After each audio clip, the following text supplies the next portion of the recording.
If you do a mocap audition for video games, that's motion capture. Right. So that's when you see the people with all the dots Yeah. all over them. They will want to see a video audition Right. because normally they'll want to see how you move Okay. along with the lines. But yeah, nearly all voiceover auditions, whether it be books, gaming, animation, are just audio that you just do, you edit and you send off. This is the Creativity Clinic, a show that inspires creatives to take meaningful steps to fulfill your passion. I'm Kirsty Hunter, an entrepreneur and founder, best known for my work in creative education and business, working alongside incredible artists to fulfill their ambitions. Here I chat with experts from the diverse pool of creative industries, offering you insights, education, and the motivation to those wanting to make an impact in the creative sector. Hello, Billie. Hello. Thank you so much for joining me. Thank you for having me. It's so lovely to have you here. We met fairly recently. Yes. We are both residents of the wonderful Crystal Palace. We are. Of which there are so many creative people, which is Yeah. I'm getting to know even more of them, which is great. Please can you introduce yourself and tell us what you do? Yeah, so I am Billie Fulford-Brown. I'm a voice actor and an actor, mainly voice. Obviously living in Crystal Palace, like you said, and I do all sorts of voicing, but mainly audiobooks, video games, some audio drama, and then bits of corporate, bits of commercial, yeah. Yeah, okay. Can I ask how long you've been doing that for? Is that something that you've been doing for your whole career? No. Well, I came to acting itself, I always wanted to do it, but I came to it quite late because I think my family went down that slightly more traditional, go to university, get a degree if you still want to do it afterwards, and I did. So yeah, I didn't even start acting till I was about 22, 23, which is a long time ago. And then I was trying to do that for a few years, and you know, lots of things in London which I loved, but didn't quite sort of make it. And then, yeah, voicing, I probably did my first few a good 10 years ago now, but it was like on the side. Okay. It wasn't a main thing. Yeah. You know, alongside the acting, you'd see a voice job come up or a commercial or something, and you just apply and you know, see if you got it.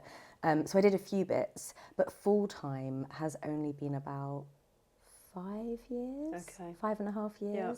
So it was ramping up before then, but I was still temping and stuff, and doing all the things that actors do to try and pay the bills. Yeah. And yeah, but yeah, probably about 5-ish years full time. So was it?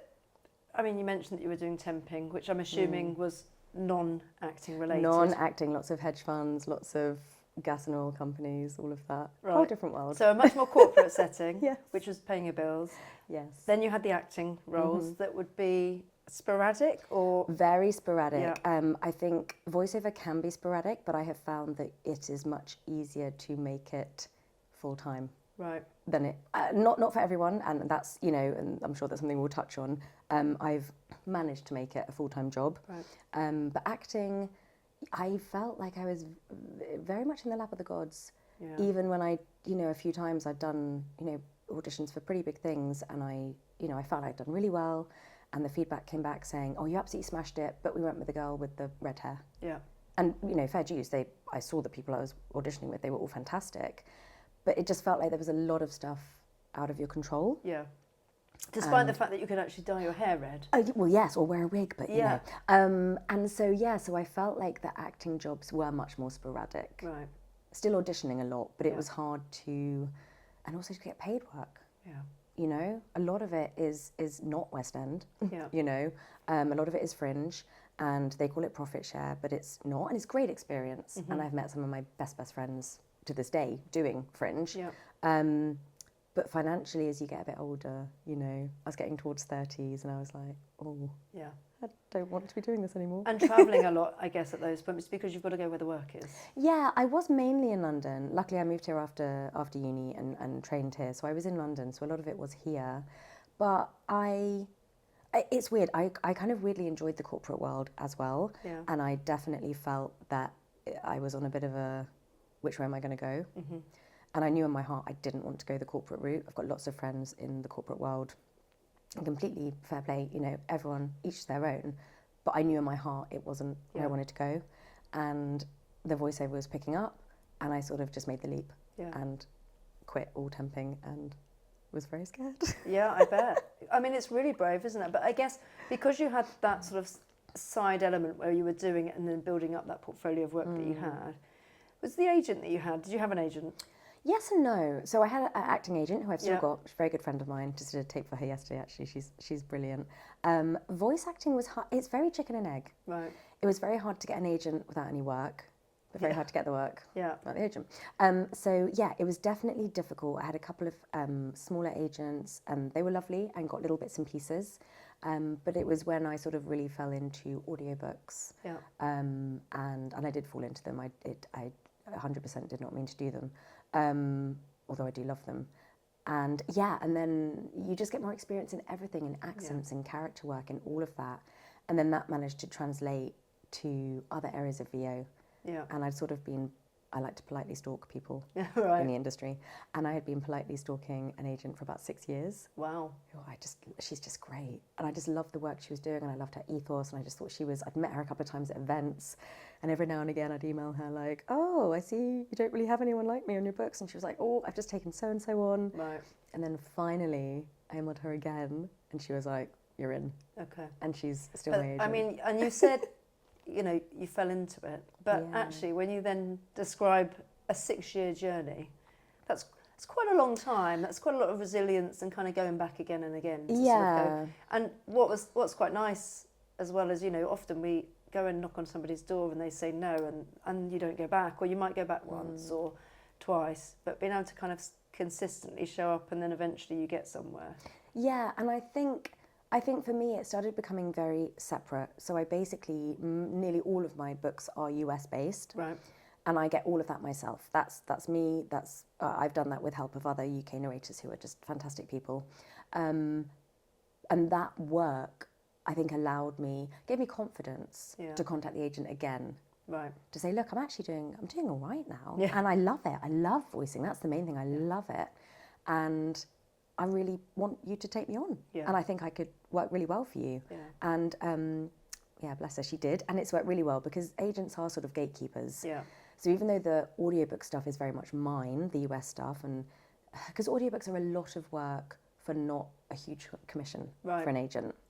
Okay. So agents do cover audiobooks, but not always. Right. Because, you know, the money is not the same as a 25 grand commercial, right? So, you know, but they are gatekeepers to the video game auditions and the big animation auditions and the big, so that's where I've been able to do a lot more gaming and animation and stuff through Emma Harvey at Harvey Voices. She's able to open that world up for auditions. So it's almost like two separate beasts in a way, like audiobooks and other voice acting. For a young person or somebody who is in the industry, maybe in acting, and they wanted to switch over, what typically would you expect an agent to suggest in terms of what commission that they would get? How different is that from, like you say, from the commercial? So is it they might get 10% for a commercial and maybe slightly? No, it's normally the same for whatever job you're doing. You know, you have to negotiate. It's, from what I know, it's sort of 10 to 15% of a job, depending on the agent. If someone asks for a huge amount more than that, I personally would be a little bit wary. Yeah. Or even less, you'd think. But from, again, maybe, you know, I don't know experience of all the agents, but from what I know, a job, you know, you get commission across the board. Yeah. It's not like, oh, well, this job is, you know, worth this, or, I mean, I know some people who, if they get their own job and they bring it to the agent might take a little bit less, right? Because they've kind of found the job. Done the work, yeah, they found the client, or they've got built the relationship, or, you know, met someone at a party or whatever. But generally, if you do sign a contract, because you don't always, your percentage commission is the same for any job. Yeah. And I think it's always good to know, isn't it, when you're thinking, actually, if you are going out there, I would imagine that if an agent if they were just starting out themselves, maybe they would have a slightly lower commission, but try and build up their own books. But yeah, and I think also just be very wary of anyone who asks you for money. Yeah. Or to sign a contract that looks not right. If it doesn't feel right, contact Equity. Yeah. Even if you're not a member of Equity yet, just contact them. They will look over it and help you, because you don't want to get stuck into something where in the small print it says, oh, and I allow my client's voice to be used for AI, or you're signed in for 5 years, or anything. So yeah, if you're not... So Equity are the board that is sort of a union almost? It's the union, it's the union.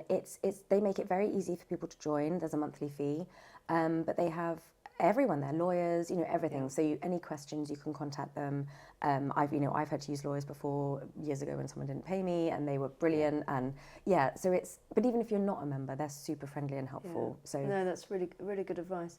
So when you started out in sort of voiceover, did you start mostly in the UK before going to the US, or was it the other way around? Yeah, a bit of both. So I randomly landed I dubbed a commercial. Do you remember Zeusk.com? Right, like 10 years ago? Yeah.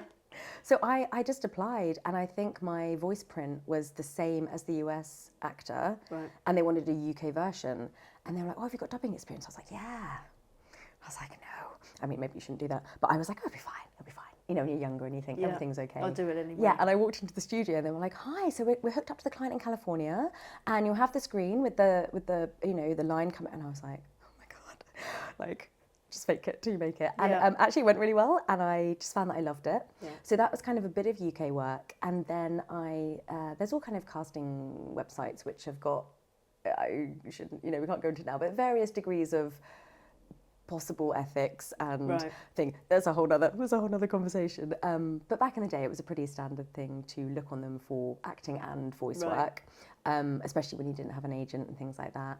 And I saw that a US company was looking for UK audiobook narrators for their US books, but with a UK accent. And I love reading. Yeah. Like, I love literature. So I thought this could be a match made in heaven. So I auditioned for them, and took a while because I didn't know anything about the tech. I just set up a little studio at home and noise floors, which is basically your background noise. I didn't know anything about that.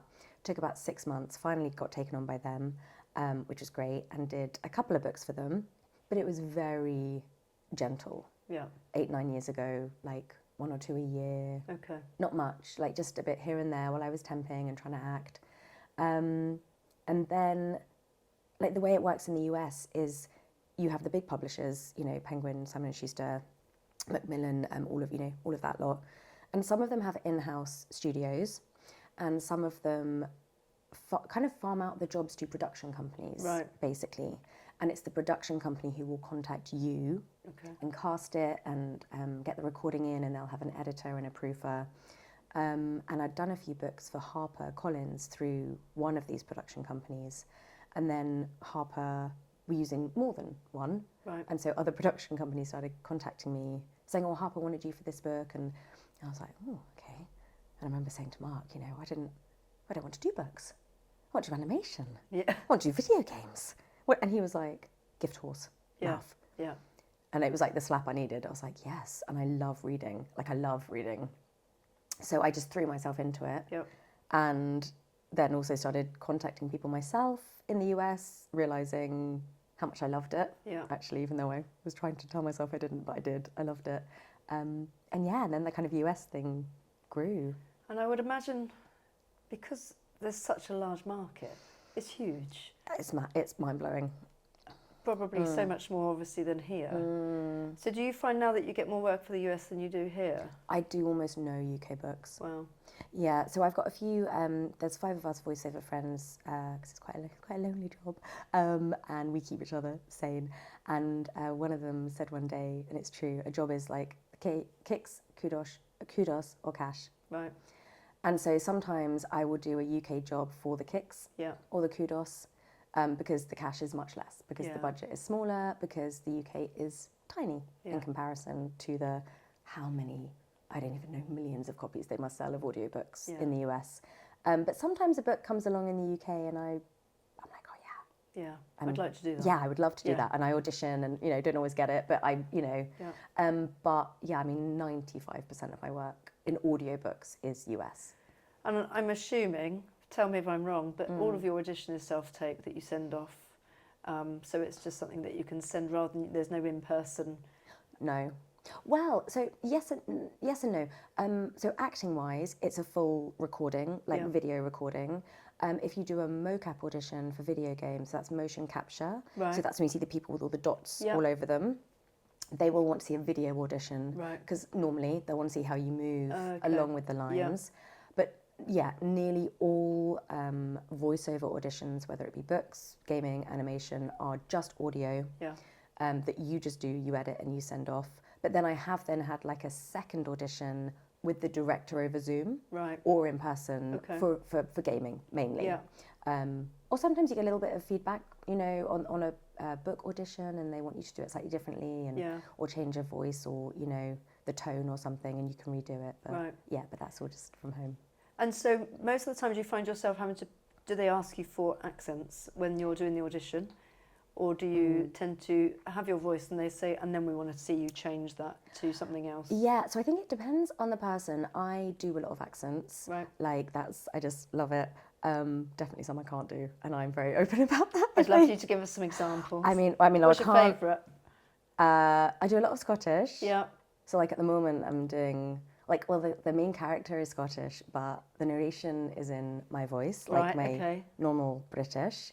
But then the main female character is from Scotland, but I'm trying to like not make her too strong, because you don't know where the book will be sold, like around the world. Yeah. So they might not understand what you're saying. Yeah, exactly. Like Cheryl Cole issue.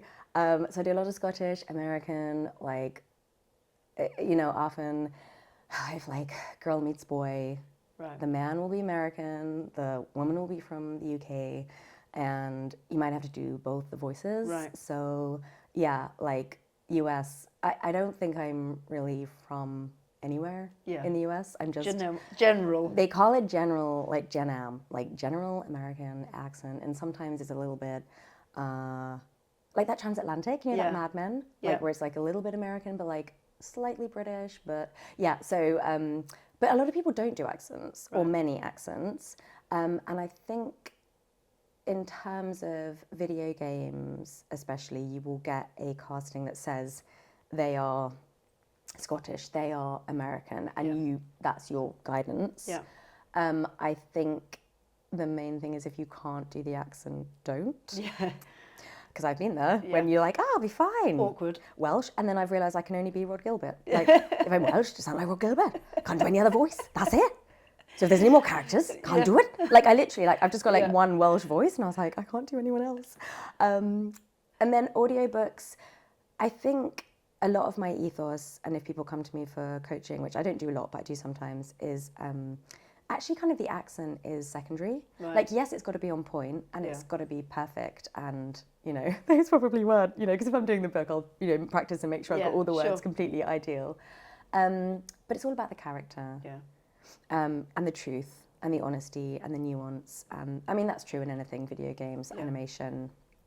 But I think it's very easy to go, oh, they're from Scotland, right, and just do a random Scottish accent, but not have looked in the text for the clues of the character. Yeah. Oh, they're shy, oh, they're flamboyant, oh, they're what, you know, whatever the text, like a play script. Yeah. Like what clues does it give you? So yeah, when people come to me, sometimes they're like, oh, I can't differentiate, you know, the 5 different voices. I don't know how to make them sound different. Yeah. And I think for me, it's not about just making them sound different. Like, well, why are they different? Yeah. What does the text tell us? What's the context right now? Where are they in their journey? Where are they? And, you know, what's their upbringing been? And how is their speech written? Is it stuttery? Is it fluid? Are they always shouting? Or, you know, all the clues will be in the text. So even though I love, like, accents and characters and having fun with it, it's almost secondary, you know, to getting the truth of the character across, I think. When you're doing...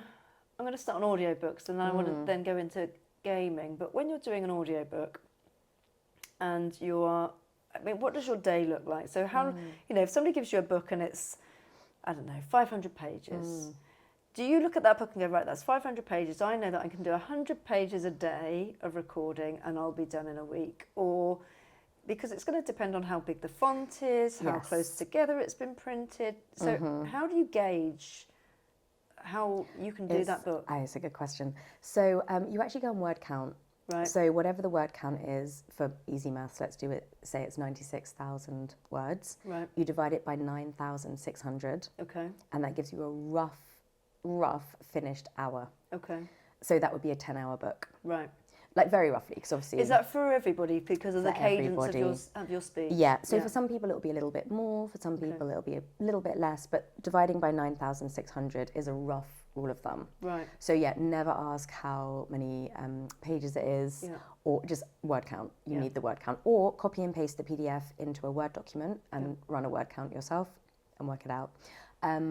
So if a book is up to 12 hours, they're often around 10, 11, I will schedule like a week, like a Monday to Friday. Yeah. If it goes over that, even by 13 hours, I put it into 2 weeks because it's just too stressful. I've made that mistake before.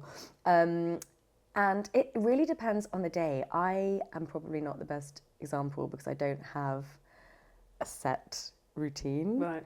As you know, I've got 2 little kids. So life is very much around them. Yeah. So today, for example, like I would probably normally go home and record all afternoon, but as I just said to you, we've got parents' evening, so that my day is short. But I will tend to try and get into the booth.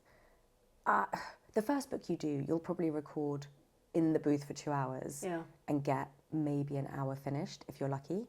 Of like finished product. Right. It'll be a kind of 2-to-1 ratio. And are you doing all of the editing on that? So you have to not only record, have the space to be able to make sure it's soundproofed, I'm assuming, and then edit. Yeah. So so 2 questions of that probably are: soundproofing is a bit of a misnomer. So yes, I do have a professional booth which is insulated and it's a professional sound booth, but my husband's a sound engineer, as I told you, so he's taught me lots of things. So even the fact that you've got a tiny hole for the cables to come in means it's not soundproof. Right. Because there is a tiny hole. Yeah. So when people are being sold these soundproof booths, it's not. I mean, if a helicopter goes over me, right over, I do have to stop. Right. If I lead-lined the room that I'm in, which is a garden office, then yes, that would be soundproof. Right. But unless you do that, these things massively reduce the sound hugely, and they hugely dampen it. But if you're on a main road and a siren goes past, you're going to have to stop. Yeah. That's just a fact of life, and that's okay. Like, but it's more about kind of the treatment of the room. So I've got like acoustic panels, makes it sound really damp, really cozy. You don't want sound bouncing off walls. And then the editing, so you have to have all your mic and all your setup and, love my husband, but actually he's useless when it comes to voiceover because he's a musician. So I've taught myself everything. If there's a hum on a wire, he's good for that. And you have to learn your it's called a DAW, which is your recording software, DAW. So you have to learn that. And then I do a system called punch and roll, where if I make a mistake, I drop the cursor back into the beginning of the sentence, press record again. It'll play me in my cans, in my headphones, a second or 2, whatever I've programmed, so I can hear it, and then I drop in and keep going. Right. So at the end, I do have kind of like a finished product. Yeah. But some people don't do that. So you're doing all of the editing in real time. In DAW. Yeah. Rather than a Premiere Pro or anything like that, you can kind of do everything there. You can do punch and roll in lots of them. I use PreSonus Studio One, but people use Adobe Audition, Reaper, Twisted Wave. There's loads where you can do punch and roll. Some people don't like doing that, and then they either themselves or pay someone to edit out the mistakes. Yeah. I just don't have the time, or or skill, if I'm honest. Yeah. I'm not an editor. So, but then that will go off to an editor at the production house. And you send it off as a complete package. So once you've done the completed audiobook, you send that off. Is that when you get paid, or do they pay you beforehand? No. It can be up to 60 days. Right, okay. So, when you're doing any kind of job, make sure that you are kind of budgeted in ahead of time. Once you get going, and if you're doing 1 a month or something, or 2 a month or whatever, you're fine, because it's a rolling thing. But if you end up having a gap of a month or 2, be ready for the month after that for things to be a bit... And do you get them to send it back and they say, we've got revisions on chapter 2, page 36, whatever it might be? Yeah, so absolutely your brain does weird things. Like I still have a difficulty if it's wrist or waist, apparently. My brain still likes to interchange those words. So I often get, he grabbed her waist, and I'm like, oh, wrist. So they will normally send you like a pickup packet, it's called. So they will send you a script, most likely, highlighted either just the pages you need to do or the whole thing with the sentences highlighted that you need to re-record. And they'll more often than not now, which is super helpful, send you an MP3 of the mistakes. Right. Because sometimes you're like, where is it? Which character was that? Yeah. Or like, how did I say that? Was I really angry or just a little bit angry? Or, you know, so you can match the tone. So yeah, then you just go through on one long file and you say, you know, correction 4, page, whatever. Right. Record your correction. I mean, that must be a job for anybody who's on the other end that's having to go through and listen so intently, unless they've got AI that can do that. Yeah, both. They've got a bit of both. So Positron is an AI reader tool, which is fantastic. I mean, I think for me personally, it still misses things. Right. Like some of these Scottish books I've been doing, it's come back and I'm like, oh no, that's, you know, one came back saying that I'd said dateful, not doubtful. Right. And I was like, yeah, I did, because she's Scottish. You know, so the AI is not perfect, as it, you know, it isn't in lots of areas of the life at the moment. But yeah, so often people will use AI as a first pass. Yeah. But then a lot of the publishers then do their own QC. So someone will listen through as well, which is fine. But, you know, a fantasy can be like 27 hours long. I mean, it's intense. It's a lot. And also just, you know, really being able to hear and listen. I mean, you'd probably want to do it more than... And when, of course, you're sending out millions of books for some of the books you're doing, you know, you've really got to make sure the quality control's there, haven't you? And things do get missed. You know, I've had it before, especially if you work with an indie publisher or direct with an author, because sometimes they don't want to or they don't have the budget to go through a big publisher. You know, a few months after it's been out, fans just... Because some fans like to read while they listen. Right. So they'll be reading the book while they're listening to it as well. Which is when you will then spot all of the mistakes. Exactly. And so sometimes they're like, oh, can you just do this pickup? We're going to have to re-release it. So whoever's brought it up to that point has got the mistake. That's quite rare, to be honest. I think that's happened twice in like 300 books that I've done. So it's rare. But yeah, I mean, people are literally, the proof listeners are there with headphones and the script. Right. Like... How does it work with...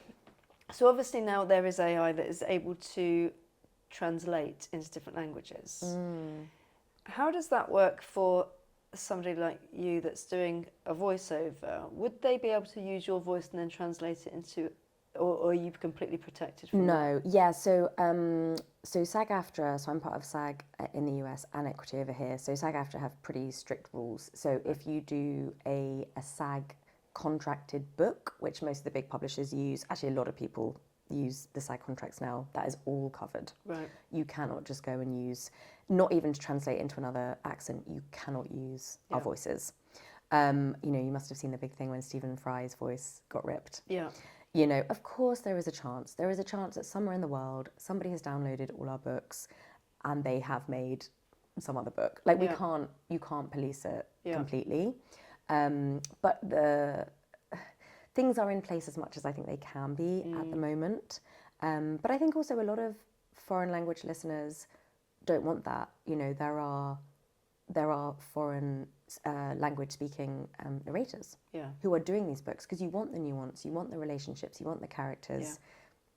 You don't want necessarily just to be an AI translation. No. So, you know, and I think there's a lot of people, you know, Spanish speakers who are doing books and they are beautiful.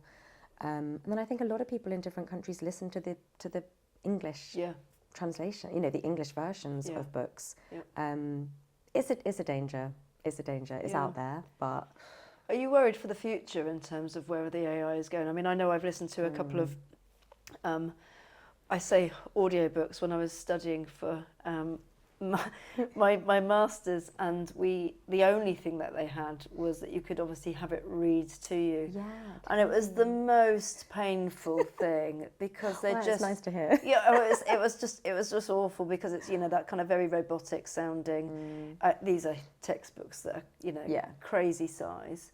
And you're obviously not going to have a really nice melodic voice that's telling you about financial accounts. But you know, it sends you back to obviously the written and just reading it, which is fine. But are you nervous about where that might go in the next 5-10 years? Yeah, I mean, I think actually, you know, in lots of respects, AI is fantastic. In lots of areas of our world, it's going to hugely help a lot of people. I think this complete ban and fear of all AI is a bit misplaced. I feel like it's a toddler who just needs to learn the boundaries at the moment. It's like, you are here and you are going to grow and be very helpful in many ways, but you need to learn where you fit.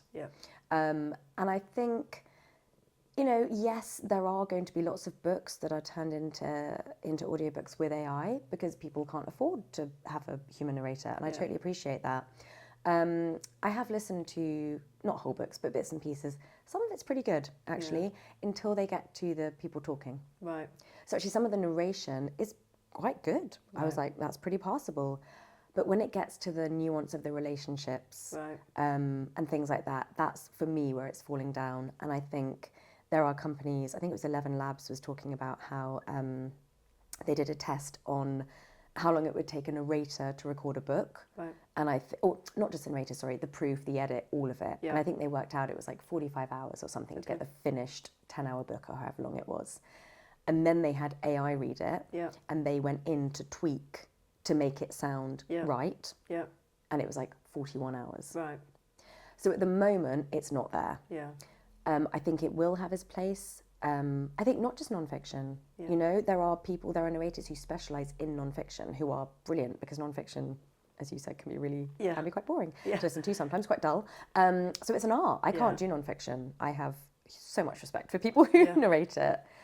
But it is here, and I think I was talking to a friend, and we kind of feel like it's, you know, don't get me wrong, I love IKEA, got a lot of IKEA furniture at home, but it's a bit kind of IKEA versus Carpenter, I feel, and there are still many of us who will go to a Carpenter or a, you know, proper furniture store and get something really well crafted, but we might also pop to IKEA for something, and I think it just needs to find its place.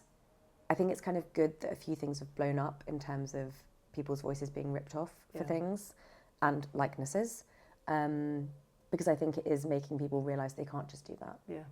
And for the protection to be around, you know, you as voice actors or actors or anybody that, you know, when it was talking about Tom Hanks and having, you know, all of this sort of stuff being able to be used for years and years. It's like, there's so many amazing, I mean, he's a great actor, but there's so many amazing actors that are up and coming up. You know, in 50 years' time, is everybody going to still want to see Tom Hanks still appearing in movies? No. I think that, you know, we need diversity. Absolutely, I agree.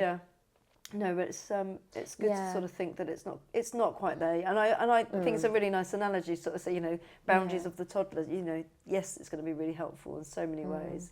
I know that I use it in my day-to-day. Of course, we do. There's a reality to kind of where that sits. And I think for any voice actors up and coming, NAVA, literally NAVA, is an American.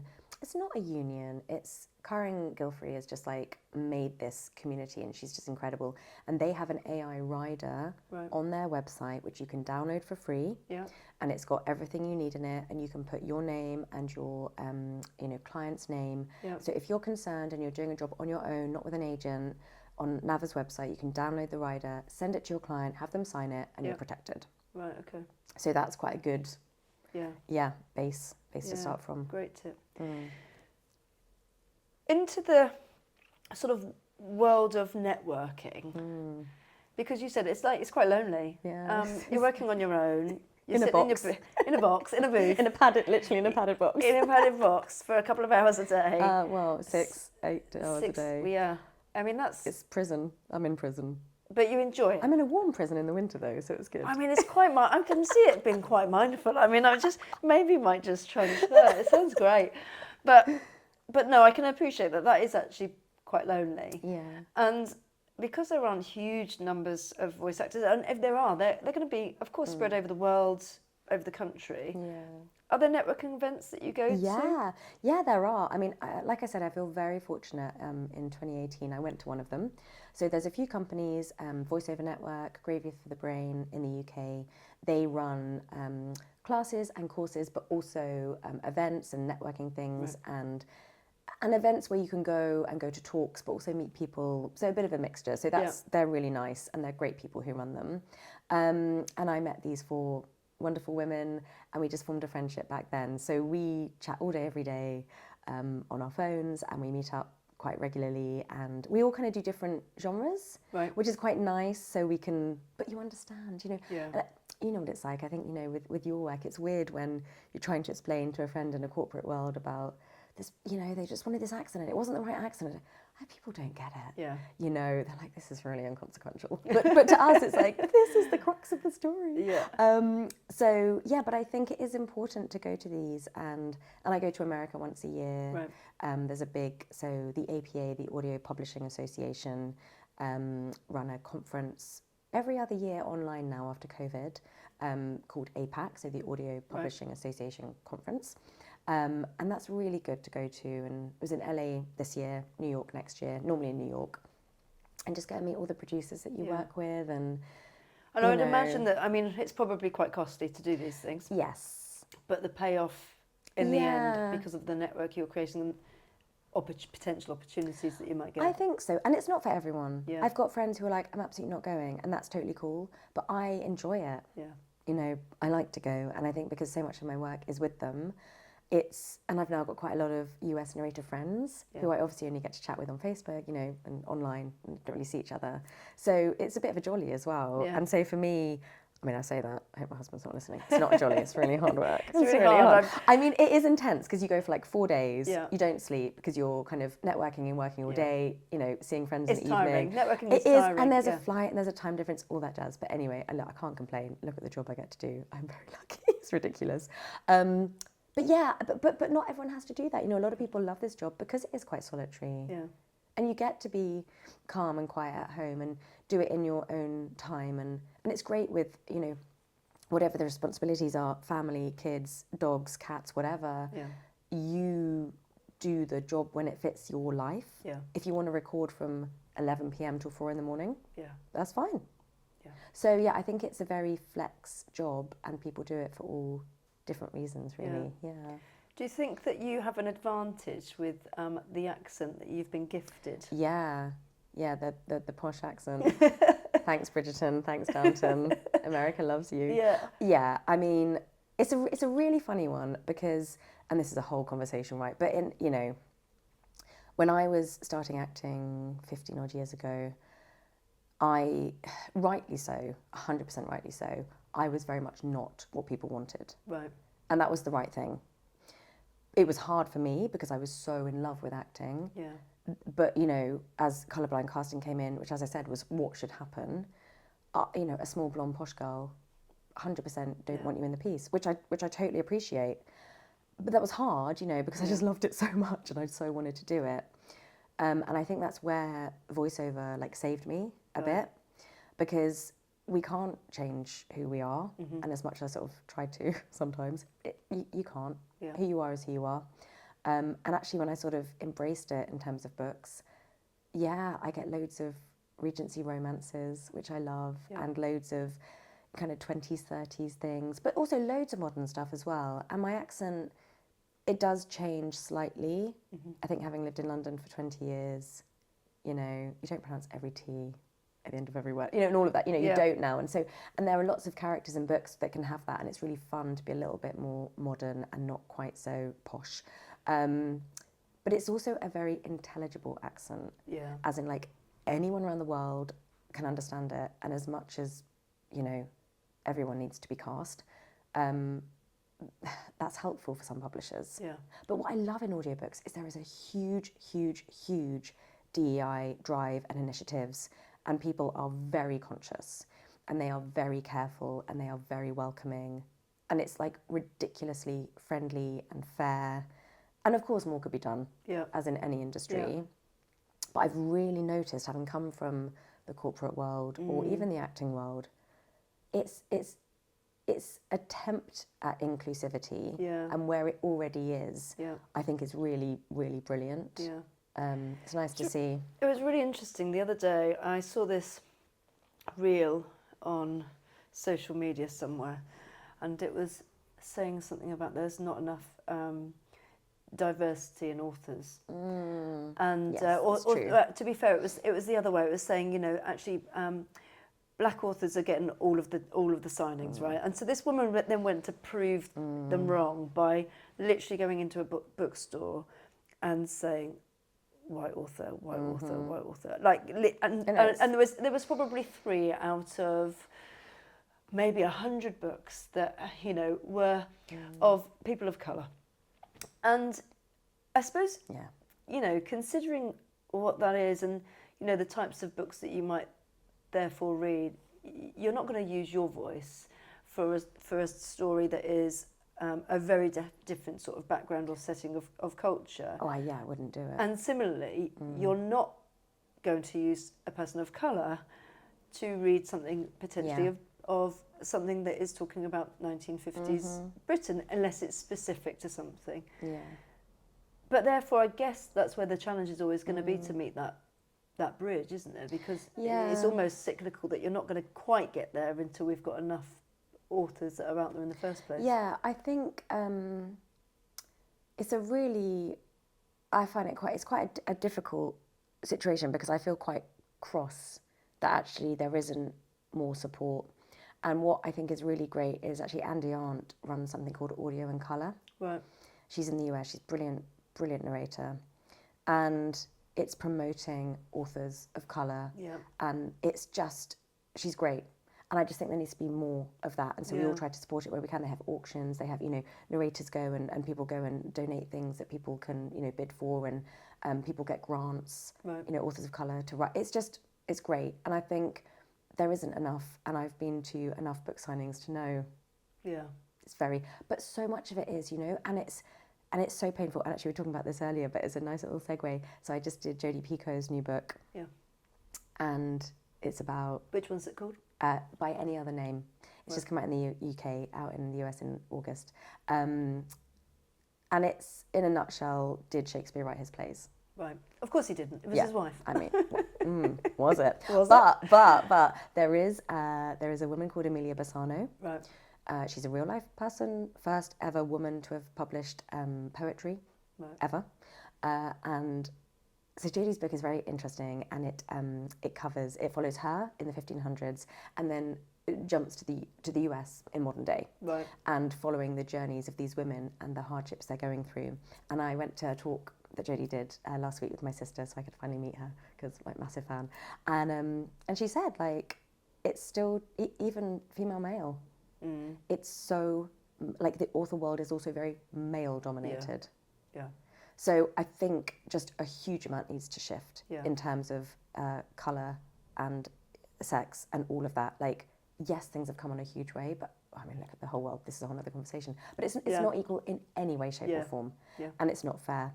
But what I think is good is I am seeing more representation. Not enough, but there is more coming up in terms of authors. Definitely needs to be more.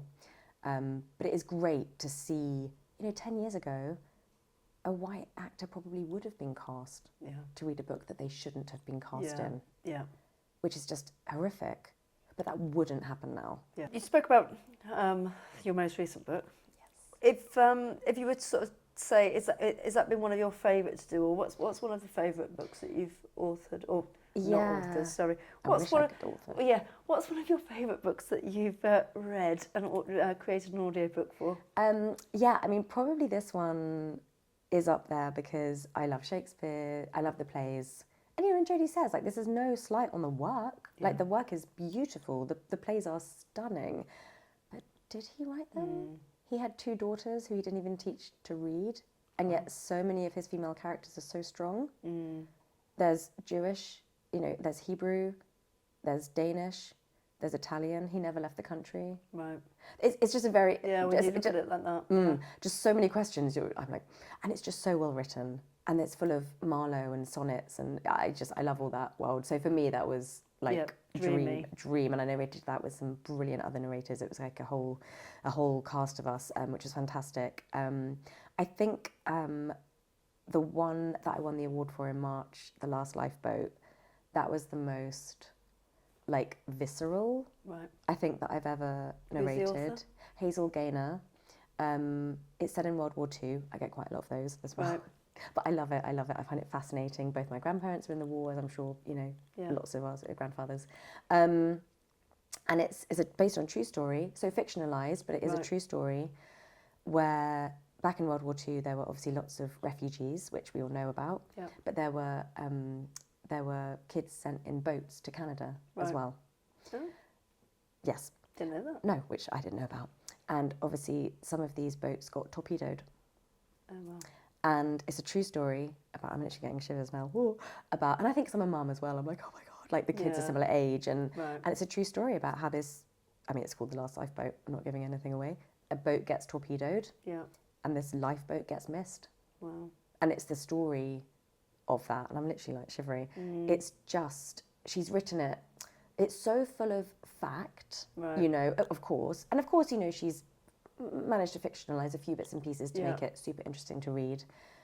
But you're just reading it and you just think, how did this? It's just, that's a really, really, really like visceral, will stay with me forever. Yeah. Oh, yeah. It's beautiful. So when you read through and you read through the book a couple of times? Just once before I go in. And then you record it. And then if there's multiple actors in a book, when do you get to hear it before it actually then gets sold? No. You can ask for a copy. Right. I don't listen. And you don't listen to my books. And you don't listen to them at all after that? No. I can't listen to myself. You don't get a free subscription to Audiobook? No. Oh no, I pay for Audible. I pay for it, yeah. Also because my kids love the Harry Potter books at the moment, so we're working our way through Stephen Fry, the god of audiobooks. No, I think sometimes I will listen to bits of it just to kind of be like, oh, how did that sound?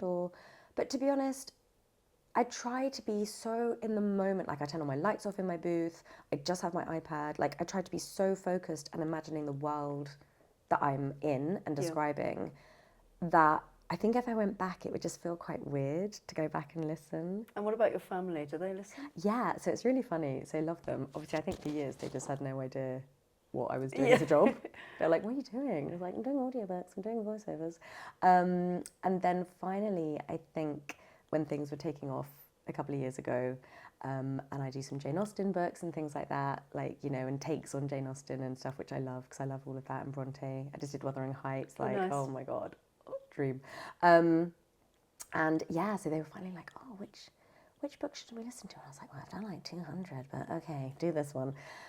So love them. I mean, love them. But yeah, so I've sent them kind of some bigger ones, which I know they'll enjoy. Right. Like I actually did a non-fiction on 1666, and my dad loves history. So I sent him that, and he was like, oh my gosh, loved it. I was like, that was really hard to do, because like I said, like I'm not the best at non-fiction, I don't think. Like I love it, and I'm in awe of people that do it, but it's hard. Yeah.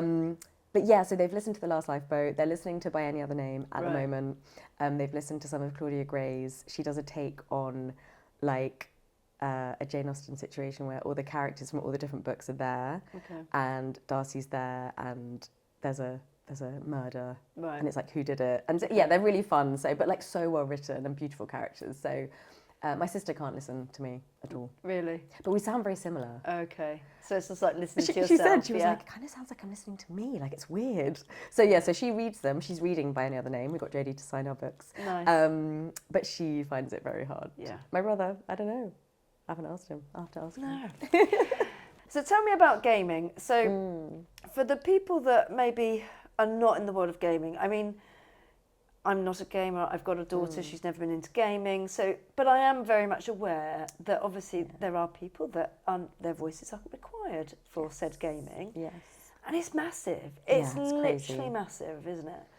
Yeah, it's a world that I am more in over the last couple of years. It blows my mind. Yeah. It absolutely blows my mind. I don't know how they do. I don't know how they come up with the games, how they make them, how they write the scripts. It's you know, it could be 30, 60 hours of epic. It's unbelievable. As far as I know, and I'm 100% not the most knowledgeable, but from my experiences, I feel like we are often the last piece of the puzzle. Right. So quite often the game is pretty much done. Yeah. And then you will come in to do the voice, and that will layer over it. And there's different things. Sometimes I mainly play animals and creatures. Right. apparently. Okay. This seems to be my thing. Okay. It's very random. Yeah, all kinds of slimy pigs and condors and trees and anything, really. Talking, obviously. Obviously, yeah, it's all very, but I Rather love than it. just sound. Yeah, so in Dragon Quest Treasures, I play loads of pigs, and I played some golem that was like some big stone thing that couldn't open its mouth. Right. But I had to do all my lines. Okay. But you can't open your mouth. And Right. all kinds of, and there's lots of things like that where you're kind of, or I play like a literally crazy American sheep in Foam Stars on the PlayStation, Right. who just falls asleep and then turns evil, which is excellent. And yeah, American sheep. But with those things, some of it is dubbing. Right. So I do a lot of dubbing from actually a lot of Japanese games and some Chinese games, and that can be very precise, Okay. which I think kind of plays to my type A personality. So you'll have a line and they're like, yep, you've got 3.4 seconds, Right. no leeway. Wow. So you have to make your UK line, Yeah. like your English line, match. Right. And of course, sometimes it doesn't, Yeah. because the translation is very different. I was going to say, can you cut words to make that happen? If we really can't get it, yeah, sometimes we do have to slightly change Yeah. it. Some of them have a little percentage either side. Okay. So you get like an extra millisecond. And so it is performance based, but it's also timing based. Lots of energy. Games are just energy, energy, Yeah. energy. You normally only do maybe a 2-hour session, maybe 4 at the max. Right. Because it is full on. Like you are stood up, you are potentially, if it's battling, they call them barks, or Right. a bark and effort, it's the same thing. So, okay, now we're doing 12, you're being slightly hurt. Okay, 12, now you're being really hurt. 12, now you're doing small attack. 12, now you're doing big attack. All have to be different. Right. Okay, 12, now you're dying. 12, now you're being reborn. 12, Right. so that's physically and vocally taxing. Yeah. So, you got to look after yourself vocal health wise. Darcy Smith, actually, he's an amazing Canadian vocal, like combat teacher. Right. I don't know what he actually calls himself, but yeah, like a kind of vocal coach, but Okay. specifically for gaming. Wow.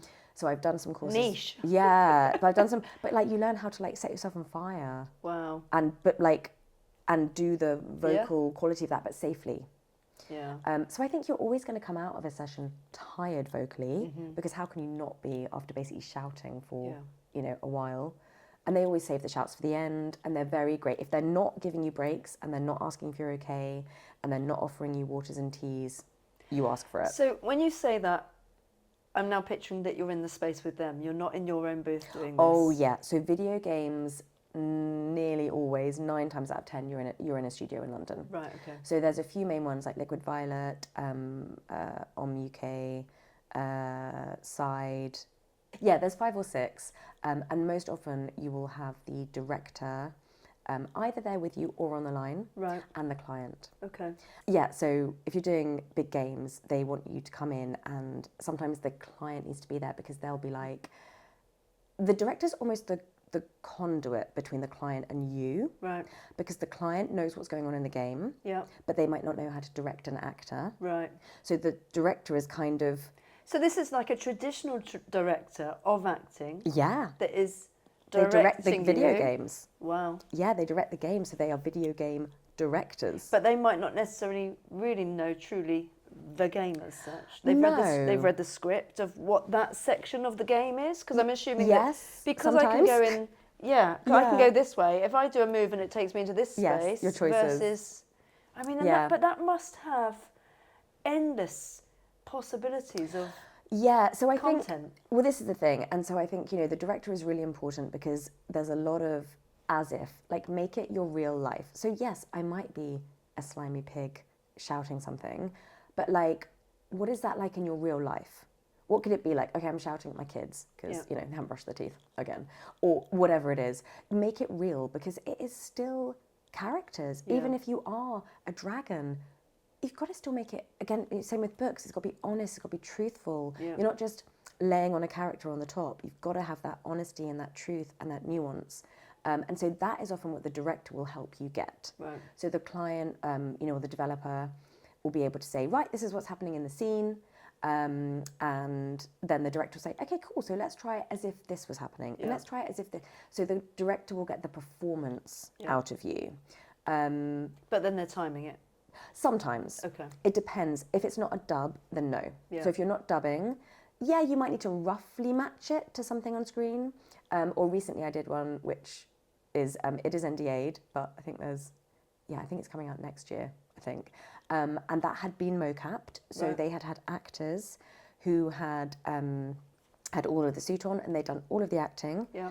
And sometimes those actors also do the voice, like in Baldur's Gate, they did all of it. So they had head cams and they had everything, and they learnt all their scripts, and it's called a volume. When you do mocap, it's a big room where you go and you do it all.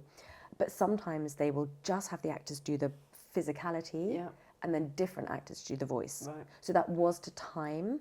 Okay. And so you get like I don't know how to describe it, you get like a line that basically comes across the screen, and then your line will start as their mouth starts moving. Right. So you match it as best you can to the character. And then they'll do the tweaking and editing afterwards. Yeah, I mean, to be honest, because it's animated, you can sort of get away with it a little bit, but you still got to roughly get it in. Yeah. So it's all kind of different, and you often don't know what you're going to get. You know, you can get booked for a job and go in, and especially if you've got time in the end, they can go, oh, and can you just do that like German grammar at the end? Just do a couple of lines, and yeah, fine. Yeah, why not? Because they paid you for your time there. Okay. So they normally book you for like half a day?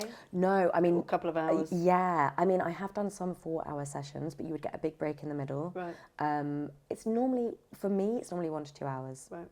And they wouldn't normally bring you in like the next day again, because even though they'll save all their efforts in the box for the end, it is vocally tiring. Yeah. So Darcy Smith talks a lot about straw work, which is really good, and for cool down, like really important to do. There's kind of a, oh God, I need to look it up. Maybe it's like a 4-minute hum, 16-minute silence. I can't remember. There's some ratio which can really help your vocal folds. And see an ENT. I have an ENT that I see once a year for a checkup, just to check there's nothing untoward going on. But I guess I interviewed my choir leader, who is a vocal health expert, and we do a lot of straw work, and but there's so much pressure because your voice is everything. It's your career, and we were supposed to record this last week. I know, I got a cold, and you were unwell. If you get booked for something, like particularly with the gaming, because you can't move that around your day. No. How does that impact? What sort of timelines can they give you? Can you stretch that on, or are they understanding of that? They would be understanding, because they would have to be. I think depending on your part, you might get recast. Right. Literally, time is money, right? They're on budgets, they're on timelines. It's a funny one. I don't know about you. I feel like it's that end of school term symptom where I had a game and I felt like, oh, I'm coming down with something, but I'm all right now. And actually the day after, I had a cold. Yeah. And I feel like that happens often. I very rarely had a cold for a gaming session. Right. And I don't have loads of gaming sessions, like, 1 a month. Yeah. Maybe, if I'm lucky. The books are my kind of day-to-day bread and butter, which I adore. The games are my, like, icing on the cake here and there. If I was really sick and you're totally bunged up and you can't do it, I think you've just got to be honest. Yeah. And it's really rubbish. Okay, it's really shit, right? Yeah. It's awful, because you don't get many, I don't get many gaming sessions. But it's one of those things. You don't want to turn up and you can't speak, and, you're all nasal, and... with a book, I tried to, although I'm not very good because I overbook myself sometimes, because I try to do quite a lot of work so I can have time off with the kids. Right. So I cram everything in so I can have Christmas off, and I take a month in August as best I can and things like that. But with books, I can hammer through books pretty fast. So if I'm really poorly, I just won't record for a couple of days. Right. It's rubbish, but what can you do? Rather than compromising in the sort of hearing, so if somebody hears it back and says, hold on a minute, your voice is a bit croaky at the middle part of that. Depends on the book. Like if sometimes the croak might help, right? So if it's like a YA, like a young adult, and it's, because I get cast from kind of, I'm 40, so I get cast from kind of 40s, late 30s to like teenagers, because I have quite a high register as well in my like arsenal of voices. And so if it's a very high voice, I probably would wait. Right. But if it was like a book I'm doing this week is set very much in my natural register. Okay. So if it was a teeny bit lower, like that would be fine. Yeah. If I was very snotty, Not so much. I would not. Yeah. But then I know that I can then smash through the book and do a good job. Like, it will be good. But I think, that's why people say, like, don't overbook yourself. Yeah. Don't listen to me, basically. Yeah. I spent a wonderful day with the wonderful Jessie J once, just before she was doing a gig. Wow. And it was amazing, but it was really interesting because we had a whole load of students that were there, and she was being interviewed by all of these students. And she had actually been told by her vocal coach that she wasn't allowed to talk. So we conducted this interview in silence, essentially, where everybody was asking her questions and she was then writing her answers. Wow. Because it was complete voice rest. Yeah. Do you find that you have to have complete... I mean, you've got 2 children and a husband. Yeah. So do you have to give yourself complete voice rest? Well, I feel... Or should you? Yeah. So I feel like I did find my ideal job because when I was about 10, one of my school reports said Billie should learn to apply herself less vocally. Right. So I was like, well, I've done the opposite. Yeah. So yeah, everyone knows I love a chat. So I think over the years of doing so many books, I have strengthened like my muscles, which, vocal folds and all of that. But yeah, sometimes even 20 minutes vocal rest can be enough to reset. Yeah. So, and I think, I did have a thing where, thank God, it didn't turn into nodules, but I had COVID a couple of years ago, can't remember, and I didn't realise that when you cough, your vocal folds meet at 60 miles an hour. Wow. So if you're coughing constantly, I basically ended up with a tiny bruise on one of them, and my voice was kind of cracking sometimes, not on purpose. So I went to my ENT and he said, yeah, look, hopefully go away on its own, which it did, thank God, but they can develop. Yeah. So yeah, and I worked a lot with like a vocal physio, I guess, and he said even 20 minutes of vocal rest is enough to reset. Yeah. So yeah, I do make sure that like when I go in for lunch, I'm on my own anyway. So I just sit, have a bit of quiet in the evenings. My husband loves it because obviously I'm like, don't want to chat, and he's like, great. I'll just sit and have a little quiet evening. But yeah, it is important to have a bit of quiet. Yeah. But I think your voice. Like I know people in the industry who only record a couple of hours a day because they don't feel like they can sustain it. And that's really smart of them because they know that that's their voice. Yeah. I can do 6-7 hours. Not that that's finished, but I can be in the booth for 6-7 hours quite happily. Yeah. Your mouth starts not working at the end of it. You're like, whoa. You need a lot of water, I would imagine. A lot of water. But yeah, I mean, looking after your voice is very important. So yeah, having an ENT, and if you feel like something's not right, and vocal folds have no pain receptors. So you will not feel if you've got a problem. Right. So if it's cracking or it's croaky, or even if not, just get a checkup once a year because you will not feel any pain. Yeah. So yeah, be careful. Yeah, it's good advice. If somebody wanted to get into the world of gaming, if, sort of as a vocal actor, is there, other than you've mentioned the studios that do it, is it about directly contacting those people, and is it on LinkedIn, is it on Instagram? Where can they kind of get themselves nestled in? It's a hard one. It's a real mix. So X, actually, there are a lot of, follow me Twitter, whatever, there are a lot of game devs, game developers on there who are maybe from smaller developers who are looking for people. Yep. So if you want to do stuff on there, there's often things you can audition for. There's a couple of casting accounts you can follow and, set not a reminder, what is it, like an alert or whatever. Yep. Oh, I'm so old. But like when you want to see that. Yeah. And then, I think workshops are always good. If you see someone that you want to work with is doing a workshop, that can be really helpful to meet the person. I think unfortunately for a lot of the bigger games, it is hard without an agent because you just won't ever see the audition. Right. Like the auditions don't just go out. They don't come up, they're literally directed towards... They don't go to everybody in the whole, Spotlight, for example, if you're on Spotlight as an actor and a voice actor, sometimes an audition goes to everybody, and sometimes you will never see that audition on Spotlight because it's just gone to the top 15 or 20 agencies. So it's not like you don't have to be the top 5 or anything, but to have an agent is quite important, I think, in games, but not for all games. Yeah, you can find stuff. You can write to developers. You could go to, develop conferences and say, meet people, give out your cards, say, I'd like to work with you, audition for you. Find your niche. And acting training. Yeah. You know, I think a lot of this world, you know, sometimes people are like, oh, you're just putting on silly voices and having fun. And there is an element, of course, of the fun, but it's very truthful, like we keep coming back to it, truthful and honest and real. You know, that's why games are so mind-blowing now, because it is real. Like, I'm there with all the lights off in a studio with like 8 people watching me, and the writer and the developer and the director and everyone, and I'm there bawling because of this, you know, and it's hard to get into games, but don't give up. I think that's the thing with all of this, you know, nothing happens overnight. We talked about that when we went for coffee, didn't we? Like, nothing happens overnight, and if you really want to do it, like, keep contacting people, you know, Gravy for the Brain, Voiceover Network, you know, find like-minded voice actors, learn your trade, and it takes time. Yeah. If you had the dream voiceover job,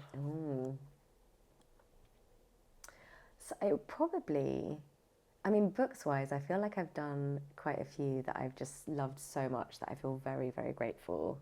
I mean, obviously, like a Stephen King or something would be really cool, just putting it out there to the world. Because like, that's not really what I would ever narrate. So like that, as in like my vocal print and British accent and stuff, but that'd be so cool. But yeah, I think it would be really amazing games-wise I've played a human once. Okay. So there's hope. But yeah, to play a character where there's a very kind of long and interesting character journey through the game.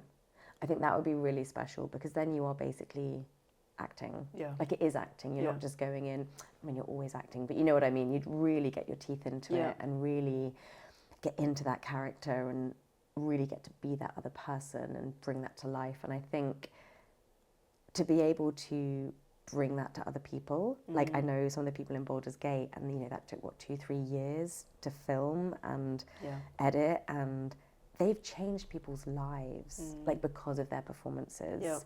And their performances are so real, and it's just so beautiful.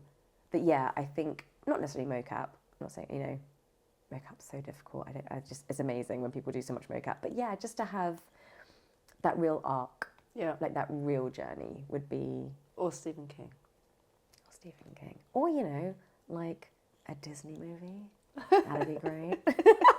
Gotta put it out there, right? I mean, gotta put it out there. Why not? It's manifest it. That's why. Gotta manifest it. It's what everybody does now. It's like manifesting, and I believe, you know, you're taking a step towards it. Why not? Yeah, I mean, why not? Yeah, that'd be really cool. I've got an agent in LA, and she's amazing. So who knows? Who knows? One day. Drop it in the comments if you've got any suggestions. Then please let us know. I just want to ask, before we kind of near and close, you've managed to do a role in acting that is really stable, which is really unusual for a lot of people out there. Would you recommend this? I mean, from a financial point of view, you don't have any other side hustles now. This is your full-time job. Yeah. Is this something that you can see that you sustain, and you can sort of still continue to see growing over the course of the years, where you've got aspirations? If people wanted to be, well, I want to be able to earn a certain amount of money here. 5 years later, I want that to grow and keep continuing to grow. Has it got that sort of scalability for those people, or is it quite still? It's a steady income. Yeah, I think in terms of, well, look, if you're, I don't even know, some famous actor, I can't even think of anybody. If you're Tom Cruise and you go and do a game, your fee is going to be astronomical. Yeah. Of course. But for normal people, kind of fees and budgets are fees and budgets. Right. And there can be a little bit of wriggle room. Right. Absolutely. And the more experience you've got, or like, you know, once I won that award in LA in March. Fees go up. Beat Meryl Streep. Beat Meryl Streep. Oh, that's very impressive. The fees go up a little bit. Yeah. But again, not sky high, because there are budgets. Yeah. You know, and so it's not like, you know, sometimes in commercial world, which I don't know much of at all, yeah, the fee for the commercial can be super high because the budget is so high. Yeah. But you might get 1 or 2 a year. Yeah. So for me, that didn't sit well with like who I am. I wanted a bit of stability. I think, yeah, books can be a very good, solid job, but it's still a full-time job. Yeah. It's not like, oh, it's a jolly on the side Yeah. and I do it for a bit of fun. It's like, no, this is my full-time job, basically. Like, voice acting is my full-time job. And it's hard. Yeah. And there are times, you know, when you're tired and you're doing another book, next week it's and I have to make sure I book in space, and I book space between books, and I make sure I don't run too many of the same genre together back to back, because it's, even though they're beautiful books, if you do 4 young adults in a row, it's like, whoa, it's a lot for your brain. Yeah. So yeah, it definitely can be a kind of long-term job and a full-time job, but I still don't see that many people doing it. Right. Because I think 'cause it is, like, I am like a little terrier, like, I'm tenacious and I don't give up. And if I've set my sight on something, I'm going to do it. So I'm doing this, but I'm stubborn. Yeah. And I won't not do it. But it's very hard to do it. Yeah. Doable, 100% doable. Yeah. But yeah, it's difficult. Thank you so much for joining me. Before I let you go, I ask everybody if you've got any recommendations, and of course you can recommend some of your own work. That's purely up to you. Or whether there's anything else in the world of the creative industries that you would recommend for our audience members to maybe partake in. Well, this is probably really random and not, I don't know. I just watched the Menendez brothers documentary. Yes, I've seen it. Well, the documentary, but the I've seen all of them. Have you? The dramatisation? Yeah, all of it. I just thought the acting was unbelievable. I mean, it's definitely a story to watch. Yeah, isn't it? Because I knew the story, but I didn't know it in detail. So that was fascinating. But I just thought it was, every character was so well formed and rounded. I mean, talk about like the truth and the honesty and the nuance and being in the moment. Like, I just couldn't stop watching it. Yeah. I was absolutely compelled. Yeah. So yeah, I mean, it's not very cheery, obviously. It's an incredible story, though, isn't it? And I unbelievable. mean, where do we sit on it? I don't really know. But it's a really same. I feel confused. Big long discussion, but there's lots going on around that. Yeah, so that absolutely is something to watch on Netflix, I believe. It's on Netflix, yeah. And then we also just watched, because I won't recommend books because, you know, there's loads out there which are brilliant to read. We just watched, is it called Apples Never Fall on iPlayer? Which is a book. I was going to say, I think that's a book. Yeah, that's been dramatised with Sam Neill and Annette Bening. Oh, I love her. And again, the acting is on point. Unbelievable. It's like a 6 or 7 part drama. I don't know, it might not be everyone's cup of tea in terms of the story or whatever, but it's a kind of mystery-esque, if you like tennis. Okay. Yeah. Always good. Yeah. But the acting is just, you know when you're like, I'm watching a real family? Right. Like, this is a real family. Yeah. It's so brilliant. So, yeah, those be 2 kind of TV things. Thank you so much. Well, you can go out and you can have a listen. Yeah. It's been so lovely. And if people want to get in contact with you, if Stephen King is out there watching, how can they get hold of you? Are you on Instagram? Yeah, everywhere. So my website is just billiefulfordbrown.com. Luckily, there was no one else with my weird name. And then everything's on there. But I'm on Instagram, BillieFB, Voiceover. Same on, I'm occasionally on TikTok. But Instagram's my best. Okay. Is my best. Or shoot an email over, or however it works. Brilliant. Yeah. Thank you so much. No, thank you for having me.